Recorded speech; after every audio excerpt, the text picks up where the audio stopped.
오늘 주시는 하나님의 말씀은 누가복음 19장 28절에서부터 48절까지 말씀입니다. 제가 45절과 46절 읽도록 하겠습니다. 성전에 들어가사 장사하는 자들을 내쫓으시며 그들에게 이르시되 기록된 바 내 집은 기도하는 집이 되리라 하였거늘 너희는 강도의 소굴을 만들었도다 하시니라. 아멘.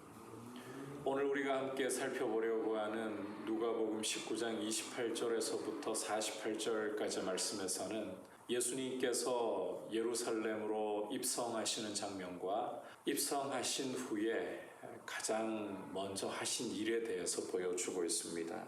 먼저 예수님께서 이 예루살렘으로 입성하시는 장면을 잠시 좀 살펴보면 주님께서는 29절에서 보듯이 제자 중에 둘을 보내시면서 맞은편 마을로 가라. 그리로 들어가면 아직 아무도 타보지 않은 나귀 새끼가 매여 있는 것을 보리니 풀어 끌고 오라. 만일 누가 너희에게 어찌하여 푸느냐 이렇게 묻거든 말하기를 주가 쓰시겠다 하라. 이렇게 지시하시죠. 제자들이 가서 주님 말씀하신 대로 이 나귀 새끼를 발견하고 풀 때에 임자들이 어째서 나귀 새끼를 푸느냐. 그래서 제자들은 주님이 지시하신 대로 주가 쓰시겠다 이렇게 하고 이 나귀를 예수님께로 끌고 옵니다. 그리고는 자기들 겉옷을 나귀 새끼 위에다가 걸쳐놓고 예수님을 태웠다라고 말씀하고 있죠. 이렇게 나귀를 타고서 예수님께서 예루살렘에 입성을 하시는 거예요. 이 장면을 보고서 사람들은 자기의 겉옷을 길에 펴고 또 예수님이 행하신 모든 능한 일을 본 이들은 기뻐하면서 큰 소리로 하나님을 찬양했다. 38절에서 보듯이 찬송하리로다 주의 이름으로 오시는 왕이여 하늘에는 평화요 가장 높은 곳에서는 영광이로다. 이렇게 예수님을 찬송하며 환영했다라고 말씀을 하고 있습니다. 주목할 것은 예수님께서 이렇게 예루살렘에 들어가실 때에 나귀 새끼를 타셨다. 이것은 그냥 하시는 일이 아니라 스가랴 9장 9절에 기록된 말씀을 이루시기 위함입니다. 주님은 예루살렘에 입성할 때에도 겸손하여서 이 나귀 새끼를 타시면서 하나님 아버지의 말씀을 선지자를 통해 주신 하나님 아버지의 말씀을 이루시는 모습으로 예루살렘에 들어오셨다라는 것입니다.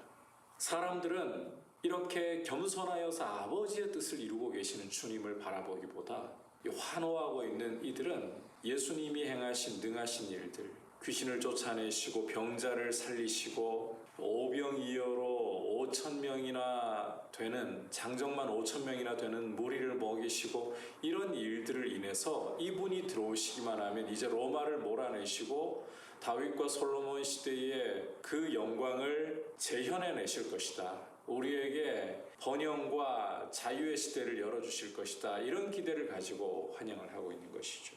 이렇게 예수님이 예루살렘에 입성하실 때 찬송하는 무리가 있는가 하면 반대로 무리 중에 어떤 바리새인들은 선생이여 당신의 제자들을 책망하소서 대놓고 예수님에게 찬송하는 무리를 제자들을 책망하라고까지 요구를 하는데 주님은 이렇게 말씀하시죠. 40절에 만일 이 사람들이 침묵하면 돌들이 소리 지르리라.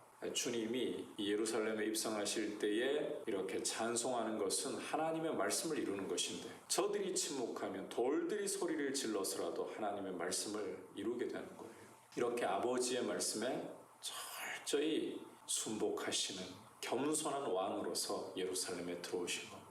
계속해서 41절에서부터 44절까지를 보시면 가까이 오셔서 성을 보시며 우셨다. 사람들은 기뻐하며 환호하고 찬송하고 있는데 주님은 이 예루살렘 성을 보시며 우셨다. 왜냐하면 이 예루살렘이 42절과 44절에서 보듯이 평화에 관한 일을 알았으면 좋았을 텐데 예루살렘 눈에 숨겨졌기 때문에 44절에서 보여주듯이 보살핌 받는 날을 알지 못하기 때문에 다시 말해서 예수님을 알지 못하기 때문에 예수님을 진정으로 영접하지 못하기 때문에 예수님이야말로 진정한 평화를 주시는 하나님 아버지와 죄 가운데 있는 세상을 화목케 하여 참된 하늘의 평화를 주시고 하나님의 참된 보살핌을 주시는 왕으로서 오셨는데 이 주님을 못 알아보기 때문에 결국 예수님을 배척하고 십자가에 못 박고 이 예루살렘은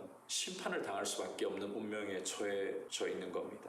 그래서 주님이 우시는 거예요. 43절, 44절 보면 예루살렘이 어떤 시경까지 처하는가 보여주고 계시는데 날이 이를지라 내 원수들이 토둔을 쌓고 너를 둘러 사면으로 가두고 또 너와 및 그 가운데 있는 내 자식들을 땅에 메어치며 돌 하나도 돌 위에 남기지 아니하리니 주후 70년에 로마의 디도 장군이 이렇게 예루살렘을 포위하고 철저하게 예루살렘을 짓밟고 멸망시키는 이 예수님 예언대로 그런 일이 이루어집니다. 예수님을 거부했을 때에 하나님의 도성이라고 불리는 이 예루살렘 성, 하나님의 도성이 아니라 원수에 의해 처절하게 짓밟히며 심판당할 수밖에 없는 심판의 장소가 되어버릴 것이다. 이 안타까운 사실을 보시면서 하나님의 도성으로 일컬음받았던 이 성이 주님의 품에 안기기를 거부함으로써 이렇게 심판당할 것을 주님이 내다보시면서 눈물을 흘리셨다. 그리고 이제 예루살렘에 입성하셔서 가장 먼저 하신 일은 성전을 둘러보시는 일이었습니다. 성전에 들어가셔서 둘러보시는데 장사하는 사람들로 가득 차 있어요. 성전에 이방인들의 뜰에 양과 소를 파는 사람들, 이 환전상들, 다른 복음서들을 참고해 보면 이런 장사하는 사람들이 있는 거죠. 이 명분은 이겁니다. 먼 데서 오는 사람들이 양을 끌고 오고 소를 끌고 오고 어려운 일이에요. 오다가 만약에 하나님 앞에 드릴 제물의 흠집이라도 나버리면 못 드리는 거예요.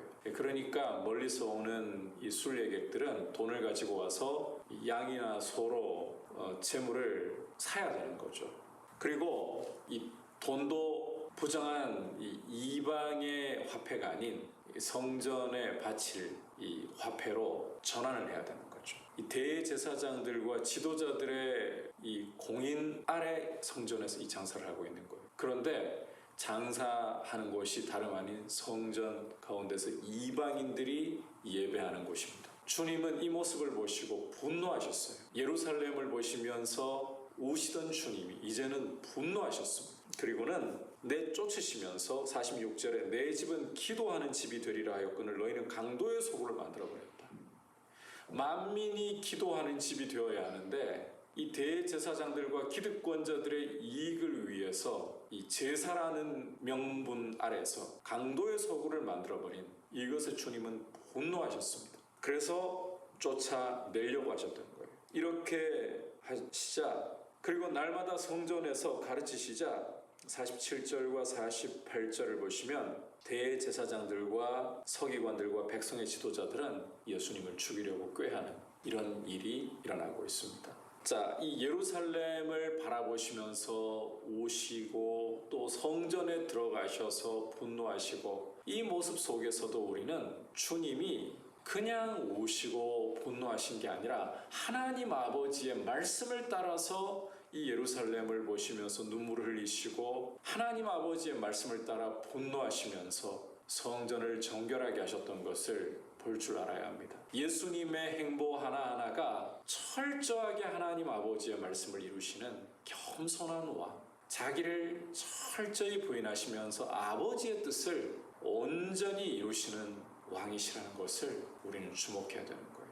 우리가 주님의 제자로서 주님의 길을 따라간다면 이렇게 자기를 부인하고 오직 하나님 아버지의 뜻을 따라 우리 주님의 뜻을 따라 십자가의 길을 걸어가야 마땅한 것입니다. 주님께서 예루살렘에 입성하시면서 이렇게 환호를 받으시는 것도 그러하셨던 주님이 예루살렘을 보시면서 눈물을 흘리시는 것도 성전에 들어가셔서 분노하시는 것도 당신의 뜻을 따라 하시는 것이 아니라 아버지의 뜻을 따라 아버지의 뜻을 이루시려고 말씀을 이루시려고 우리 주님의 시선은 오직 하나님 아버지의 말씀을 이루시는데 집중되어 있으셨고 우리 주님의 행보는 오직 하나님 아버지의 뜻이었습니다.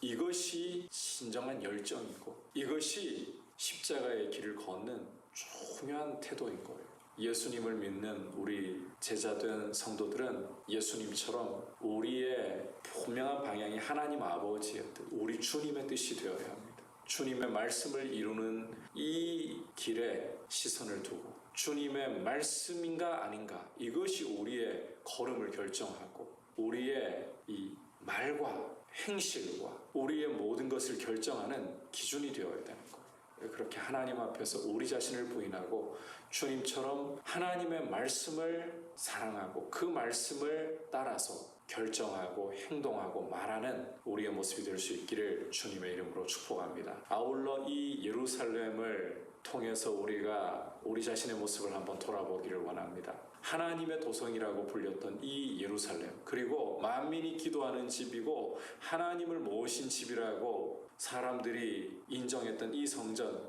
이 거룩해야 할 예루살렘과 하나님의 성전이 사람들에 의해서 이렇게 결국은 심판의 대상이 되고 강도의 소굴로 변해버리는 이 모습을 우리는 오늘 말씀을 통해 볼 수 있지 않습니까? 우리가 하나님의 뜻을 주목하지 않으면 명분만 가지고서는 결단코 우리의 삶을 거룩하게 드릴 수가 없어요. 정말 주님의 말씀에 시선을 고정하고 우리 자신을 부인하면서 주님이 말씀하시는 것에 우리의 마음을 온전히 쏟아붓지 않으면 명분만 하나님 모신 성, 하나님 계신 집, 하지만 심판의 장소로 강도의 소굴로 바꿔버릴 수 있는 것이 우리 인생의 어리석음이고 죄성의 추악한 모습이다. 명분이 중요한 게 아니에요. 이전에 내가 어떠한 삶을 살았느냐, 이게 중요한 게 아니에요. 지금 주님의 말씀을 붙들고 말씀의 길로 행하느냐, 이게 중요하다는 거예요.